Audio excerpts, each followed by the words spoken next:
Opa. Esse é o parque temático que nós vamos conhecer agora, toda a história do Paraná, a história geográfica do Paraná em miniatura. Acompanhe aí. Aqui a gente vai conhecer um pouco mais da história e geografia do Paraná. Esses bonecos aqui representam os colonizadores que colonizaram o Paraná. Eles mostram o sistema de trabalho e o estilo de vida no período da colonização do Paraná. E temos paranaenses entre vocês? Opa, só vocês? Vocês são de onde? Mato Grosso. Mato Grosso? Cuiabá. Cuiabá. A história do Paraná, ela começou com os indígenas.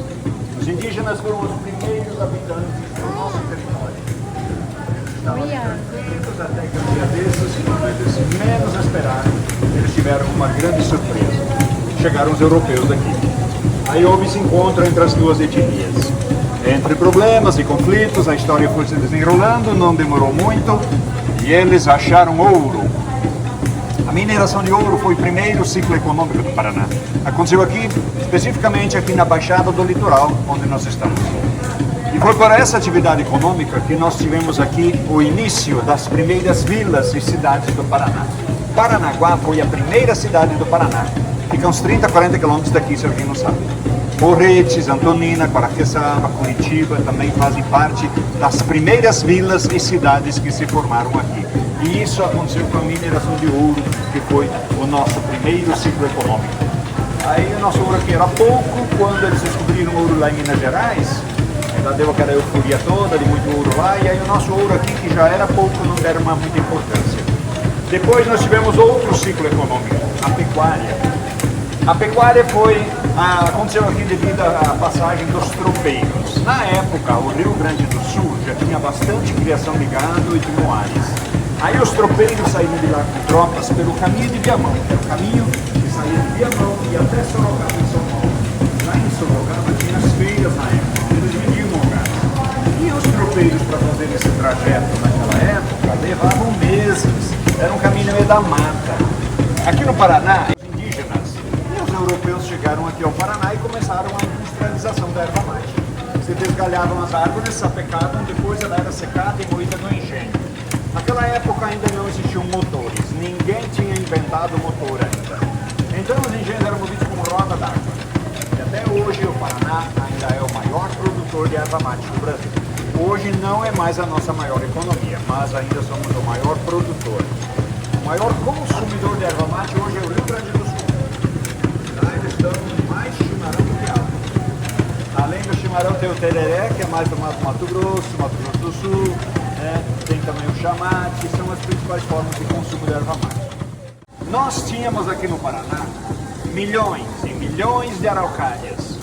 No começo, o desmatamento era feito com machado. Machado, serra manual, usavam animais como boi ou cavalos para atacar as toras. Enquanto o desmatamento era feito dessa forma, nós não tínhamos grandes problemas que nem nos antigos, pois a coisa ia a passos lentos. Lá pela metade do século passado começou a vir a tecnologia, máquinas, tratores, caminhões, motosserras e tudo mais. Aí em poucos anos eles praticamente acabaram com as araucárias. Os trens que andaram aí na primeira ferrovia feita no Paraná, que é essa mesma ferrovia onde vocês vão fazer o passeio hoje à tarde. Primeira vez que vão fazer esse passeio de trem? Sim, a primeira vez. Vão se encantar, acho que é muito legal. Então, quando foi inaugurada essa ferrovia, na época era Maria Fumaça, a locomotiva a vapor. Lembrando que o motor a vapor foi o primeiro tipo de motores que foi inventado. Na época puxava vagões de passageiros, vagões carregados com barricas de erva mate. A erva mate era embalada em barricas de madeira para levar ao porto para exportação. Depois, madeira das araucárias e mais tarde o café. Esses foram os principais produtos que eram levados por trem até o porto por várias décadas aqui. E aqui temos alguns destaques da ferrovia onde vocês vão passar hoje à tarde. Isso aqui representa a Ponte São João, que é a maior ponte que temos nesse trajeto. Ela está aí na escala de 1/40. Lá ela tem 50 e poucos metros de altura. E lá o trem vai sair agora do túnel e vai passar no viaduto do Carvalho. Esse viaduto, aqui o trem está descendo, vocês vão fazer o universo, vocês vão subir. Aí vocês vão sair daquele túnel de lá, onde o trem vai entrar daqui a pouco. E ao passar nesse viaduto do Carvalho, vocês vão ter uma sensação de estar no trem.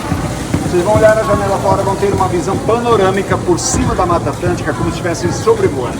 Foi a Guerra do Contestado. A Guerra do Contestado foi o maior conflito aqui. Aconteceu devido a essa ferrovia feita em São Paulo. Não é essa ferrovia que eu consegui uma outra. Quando o governo fez a ferrovia de São Paulo ao Rio Grande do Sul,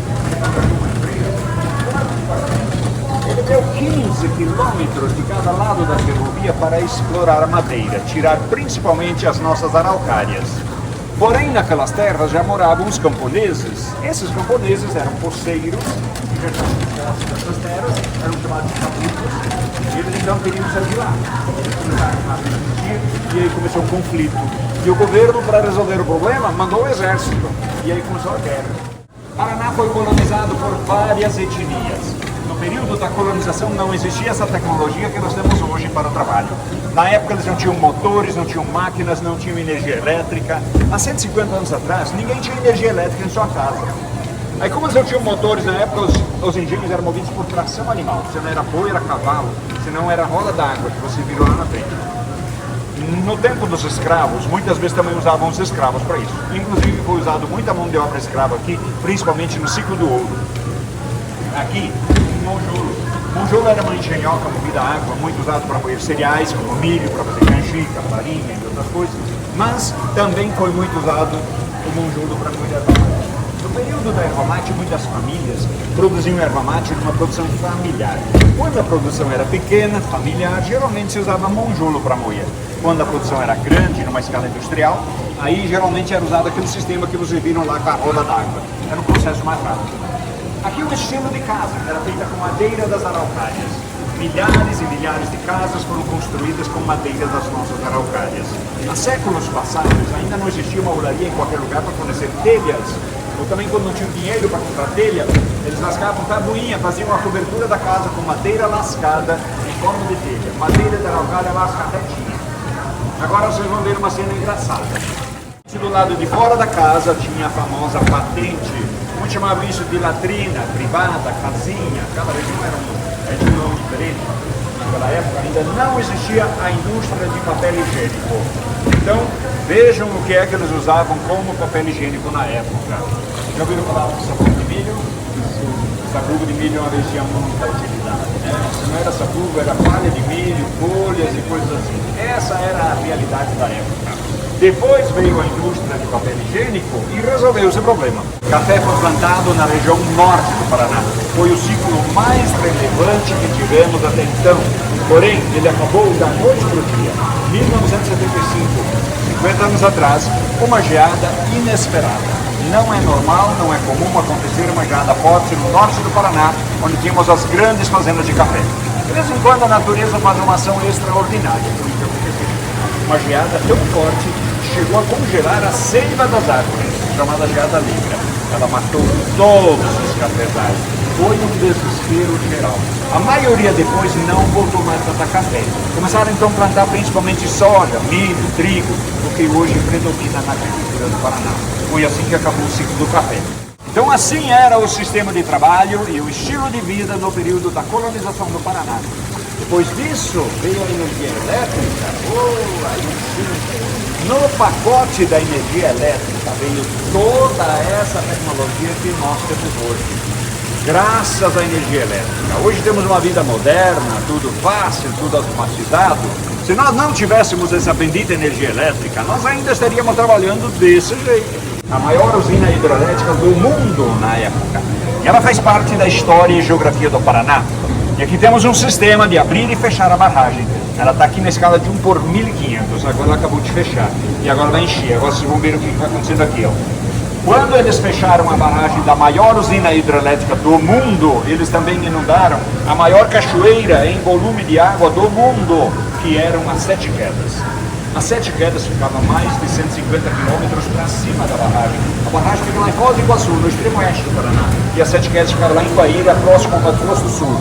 Era a maior cachoeira em volume de água do planeta. E ela ficava aqui no Paraná e hoje ela está inundada dentro do lago de Itaipu. Isso representa o Rio Paraná, o maior rio do nosso estado, onde temos hoje essa maravilha, a Itaipu. Uma maravilha feita pela mão do homem. Para quem visitar as cataratas pelo lado brasileiro, chega como se fosse aqui. Aí você vai descendo o barranco abaixo. Lá tem trilhas nesse barranco. Lá você vai caminhando nas trilhas, avistando dezenas, e aqui centenas de cachoeiras. A maioria das cachoeiras tem nada mas elas são vistas em frente aqui do lado brasileiro. Do lado argentino também dá para fazer a visita, lá tem passarelas, a gente não colocou as passarelas aqui, né? E também tem uma passarela aqui do lado brasileiro, que vai por cima da água que cai aqui nesse degrau. E lá vocês poderão ir até a beira do abismo, a beira da Garganta do Diabo. Aquele abismo lá onde está a maior parte da água chama-se Garganta do Diabo. Só quero dizer uma coisa para vocês. Vocês vão lá visitar o